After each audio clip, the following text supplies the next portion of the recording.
Beginning in 639, the foggy fates of Egypt shifted into the hands of the Muslim Rashidun Caliphate, who stripped the land from the powerful Byzantine Empire in their ever-growing mission of expansion. The path of conquering began back during the life of the Prophet Muhammad himself and was now steaming forward through the Middle East with no hesitation. As of 639, Egypt had only been in the hands of the Byzantine Empire for a short decade. Previously, the territory had been seized and occupied by the Persian Sassanid Empire back in 618 and was only just reconquered under Byzantine Emperor Heraclius.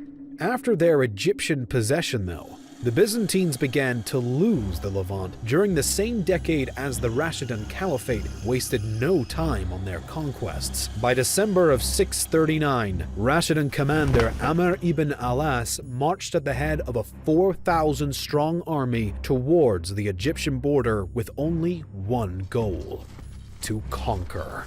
As the troops made their way closer and closer to their target, Caliph Umar became increasingly concerned about the odds of his men being able to take such a vast amount of land from the Byzantines with such a small army.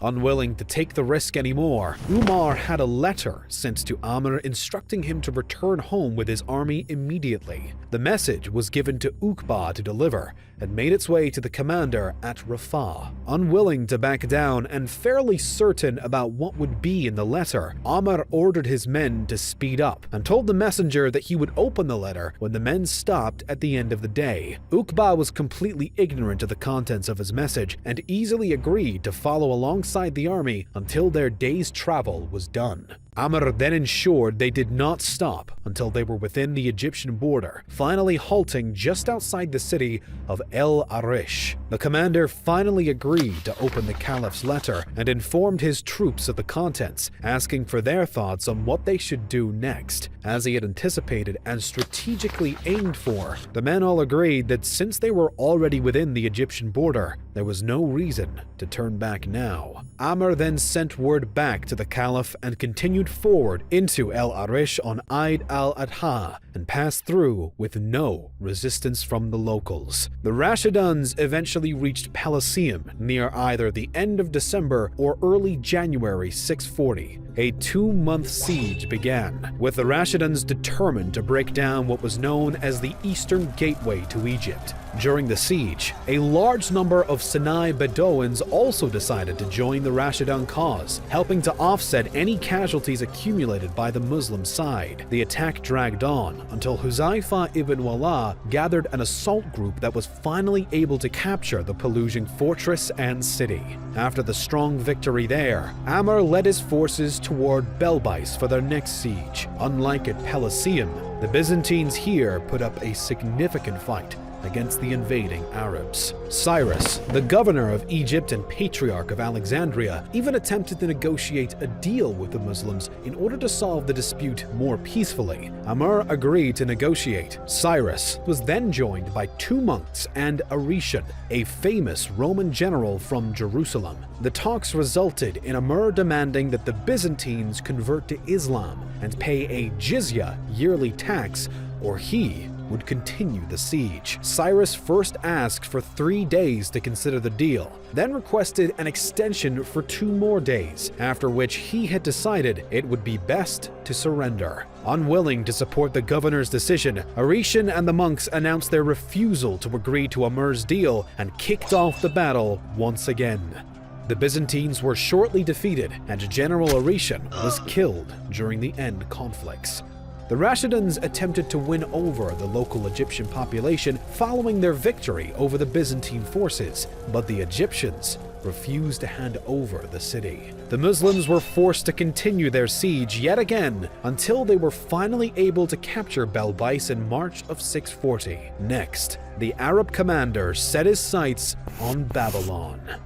During the previous battle, when Cyrus had been betrayed by his men who refused to surrender, he had fled back to his palace in Babylon, where the Muslims were now looking to annex only 2 months later. This time, though, Amr and his men were incredibly outnumbered, and Babylon was a highly fortified city with a gigantic fort standing at roughly 18 meters high and over 2 meters thick. The Byzantines were now prepared for a siege and began to push off any attempts made by the Arabs to drive forward and break down the fort. By July, Amr recognized that the battle was at a standstill for his side and sent a message to Caliph Umar for reinforcements, which the Caliph had thankfully already sent out by the time the letter arrived. 4,000 new men, many having fought successfully during the Syrian campaign and commanded by Zubair ibn al-Awwam, who was once part of the famed Khalid ibn Walid's elite mobile guard, arrived in Babylon to assist the siege. But still, the Arabs were struggling to make any progress against the Romans. Contrarily, in July, the Muslims did find success at the Battle of Heliopolis, which stood about 10 miles from Babylon. Fearing that the Byzantine troops from Heliopolis could attack their men while they were preoccupied in Babylon, Amr and Zubair decided to proactively attack the unexpected city, temporarily shifting focus from their main target. An initial cavalry scuffle proved only partially successful, as the Rashidun men were able to capture a fortress in modern-day Cairo. Keeping the momentum going, Zubair took a handful of his men to the walls of Heliopolis, where they scaled the fortifications and clashed with the guards. The Muslim forces eventually claimed victory and opened the city gates for the rest of their men to enter. After fully securing Heliopolis, the Arab commanders turned back to Babylon so they could finish the ongoing siege once and for all. A mere month later, the Caliph sent another 4,000-strong reinforcement. The 4,000 men were split into 4 columns. When they arrived at Babylon in September, the Rashidun forces in total now numbered 12,000, and the battle began to intensify. Meanwhile, the Byzantines at Fayoum got word of the Rashidun victory at the Battle of Heliopolis and abruptly abandoned their posts, providing no warning to the citizens as to what they were doing and affording Amr the opportunity of sending some of his troops across the Nile to capture both the cities of Fayoum and Abwit, which the Byzantines had also fled. The Muslims occupied the cities with no difficulty, allowing for no distraction from the siege back in Babylon, where a new strategy had been taken up.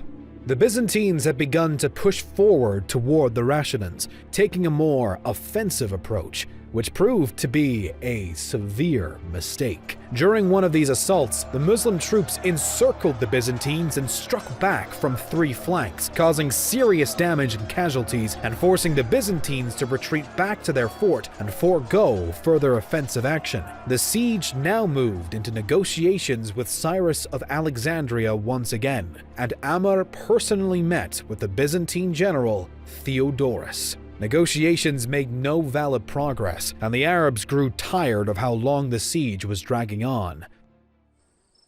Finally, on December 20th, under the cover of night, Zubair led a hand-picked group of troops straight to the city walls, just as he had done in Heliopolis, and proceeded to follow the same plan as before.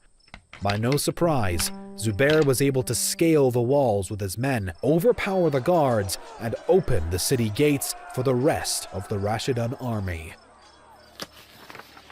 2 days later, Cyrus recognized that there was little left for him to do and agreed to a peace deal with the Muslims that would surrender all of Egypt to Caliph Umar. Cyrus assured Amr and Zubair that if the Byzantine Emperor Heraclius refused to ratify the treaty, he himself would uphold the deal, as would all of the Coptic locals who were under his authority as high priest of the Coptic Church. As was expected, Heraclius immediately refused to ratify the treaty and stripped Cyrus of his viceroyship as punishment for such a preposterous proposal. The emperor then ordered his commander-in-chief to rid Egypt of the Muslims promptly. Cyrus then informed Amr of the new developments and once again promised his loyalty, under the terms that the Rashiduns honor their side of the agreement with him and the Copts, and that if the Byzantines attempt to make peace after conflict, the Muslims must refuse and instead take the men as prisoners. The Rashidans now turned to the city of Alexandria, where they wished to end any Roman attempts to drive them out of Egypt. The Byzantines attempted to push the Muslims back on their way to Alexandria, but they were slowly forced further